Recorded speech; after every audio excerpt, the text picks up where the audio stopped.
Yo nací en el año 1954 en el estado de Colorado. A los 8 meses de edad volvimos para Cuba porque había problemas familiares y no teníamos otra manera de comunicarnos con la gente allá y había que resolver el problema.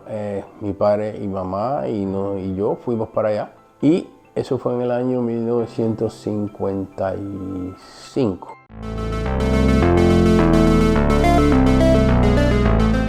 Entonces ahí empezamos a ver que la cosa estaba decayendo y mi padre decidió que nos íbamos a ir o teníamos que irnos del país. Actually, yo me tenía que volver a mi país porque yo nunca había renunciado a la ciudadanía norteamericana. Empezamos a hacer las gestiones y las gestiones fueron yendo bien hasta que decidieron que yo era ciudadano cubano por el solo hecho de haber nacido de padres cubanos. No tenían ningún papel ni ningún derecho a decirlo, pero la Constitución decía que un ciudadano norteamericano, un ciudadano extranjero era cubano por el solo hecho de ser de padres cubanos.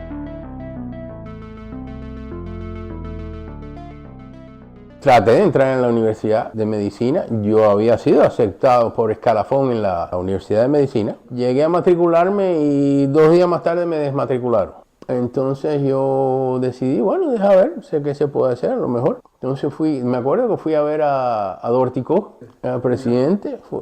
Al hermano, que era en aquello creo que era el presidente de la universidad. Entonces no pude verlo a él, pero vi a un individuo que me dijo que estaba bien, pero el problema era que él no podía dejarme a mí estudiar en Cuba cuando yo tenía la posibilidad de irme del país para entonces los conocimientos que yo adquiriera en Cuba aplicarlos en otro lugar. O sea, porque habías nacido en Estados Unidos. Ajá. Y eras norteamericano. Exacto. No tenías derecho a estudiar en la... ¿No te pareció increíble que era eso? No, es súper increíble porque yo decía, bueno, si yo fuera este gobierno, yo trataría de atraer a una persona en vez de rechazarlo porque sea norteamericano. Pero no funcionó así. Entonces yo le decía, bueno, está bien, yo estoy de acuerdo, yo no quiero coger el conocimiento que pueda aplicar en otro lado,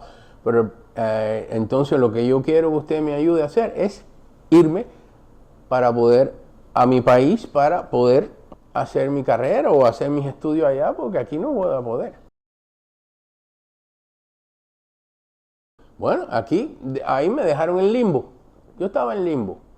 Desde el año 1971 o 72, yo absolutamente no tenía ningún derecho en Cuba. Era un paria, no podía tener propiedades, no podía trabajar.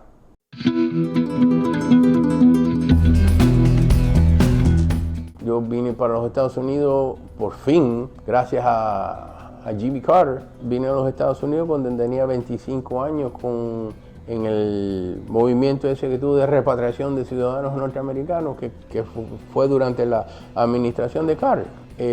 Fue lo que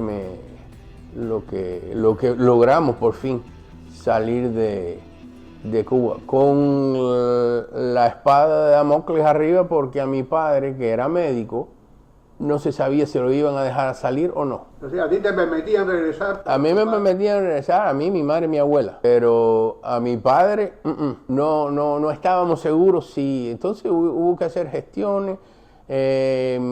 Tuvimos un buen amigo que era muy influente en el gobierno, que ni siquiera era afecto al régimen, pero conocía a mucha gente.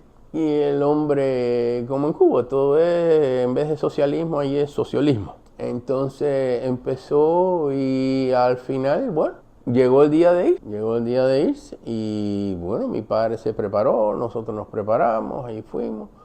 Cuando llegamos al aeropuerto, ahí estaba ¿cómo se llama? La gente de la Embajada de Intereses Extranjeros. Sí, la oficina de intereses. Y bueno, llegamos y dijimos, bueno, que Dios sea que sea lo que Dios quiera. Y entonces, bueno, mis padres dejaron subir al avión y habían varias gente que nosotros conocíamos que los habían, ¿cómo se llama? Rechazado, lo habían bajado del avión. Despegamos y entonces cuando el piloto dijo, estamos sobre el Cayo Maratón, dijimos ya, todo el mundo respiró tranquilo porque Cayo Maratón era el punto de no return. Y ya llegamos a Miami en el año 1979, el 15 de febrero de 1979. No ha regresado a Cuba. Ni voy a regresar tampoco. Sinceramente, todavía me quedan buenos amigos y una señora que ya es muy mayor, pero esa fue la que yo me crié con el hijo. Mi mamá y ella me crié, pero el hijo yo le digo hermano, porque es como si fuera mi hermano, y entonces pero volver a Cuba yo no. Yo de la única manera que vuelvo a Cuba es cuando ese régimen cambie.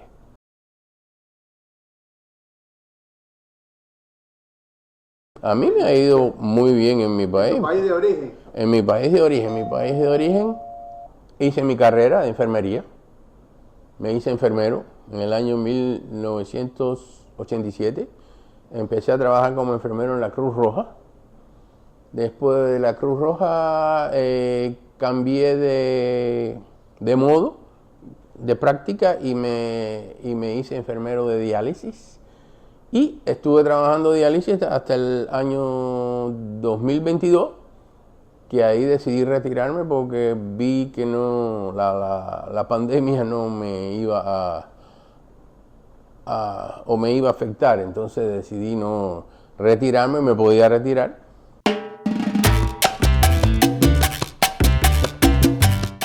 Yo tengo mucha herencia cubana, yo no la puedo negar. Eso, yo me crié, yo pasé 25 años de mi vida en Cuba. Yo hablo el idioma muy bien, el cubano. Me gusta, y entiendo la cultura cubana. Me vuelve loco la comida cubana. Y me gusta cocinar y eso es prácticamente lo que cocino la mayoría del tiempo. En Guanabacoa tenía muchos amigos, que muchos de ellos, por cierto, han muerto. Pero bueno. Hay otros que están vivos. Hay otros que están vivos y están aquí. Tenemos un mutuo amigo, Raúl Patterson. Tenemos otro mutuo amigo que es el Tati. Y así muchos otros que están aquí en Miami y nos conocemos y sabemos cuándo y cómo, quién es quién, y se lleva bien uno. Yo vivía a una cuadra del Faro, la famosa cafetería que tenía las mejores papas rellenas de Cuba. Eso es verdad. Muy cerca de otro lugar que se llamaba Los Precios Fijos, que era una tienda muy buena. En los bajos de mi casa estaba en aquello, en la General Electric, donde tú podías comprar todo lo que venía de los Estados Unidos, y hay veces que lo compraba antes que saliera en los Estados Unidos. Y así, Guanabacoa era un pueblo pero que muy bueno para vivir, muy tranquilo, todo el mundo se conocía. ¿Eras de los jóvenes que iban al parque a ver a las muchachas pasar? Sí, no, ya cuando me llegó mi tiempo, sí, y fui también monaguillo de los Escolapios, de la iglesia de los Escolapios, y empecé a ir a los Escolapios cuando mi tiempo fue, pero cuando a los curas los mandaron, y creo que fue en el año... Sí, al principio de la revolución. La llamada revolución. Exacto, eso que llaman, yo digo la debacle. Que se armó y ellos los mandaron todos para España.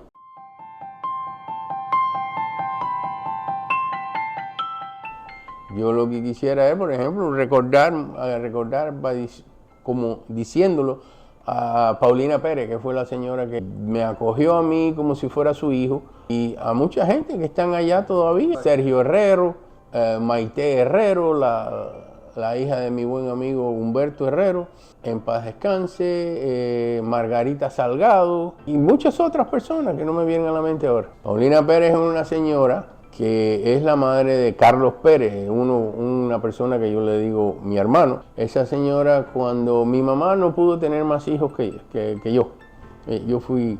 Entonces mi padre decidió, bueno, vamos a buscarle un hermano o vamos a tratar de que él haga relación con alguien de su misma edad ¿cómo se llama? Que tenga los mismos intereses. Y entonces nosotros habíamos ido juntos a los Escolapios y estábamos en los Escolapios y bueno, nos conocimos allí. Entonces más tarde, cuando a mí me pasó lo que me pasó, que no me dejaron estudiar por tanto tiempo, Paulino me acogió en su casa y me dijo, bueno, aquí esta es tu casa y este es tu hermano. Y ahí crecí entre mi casa y la de ellos.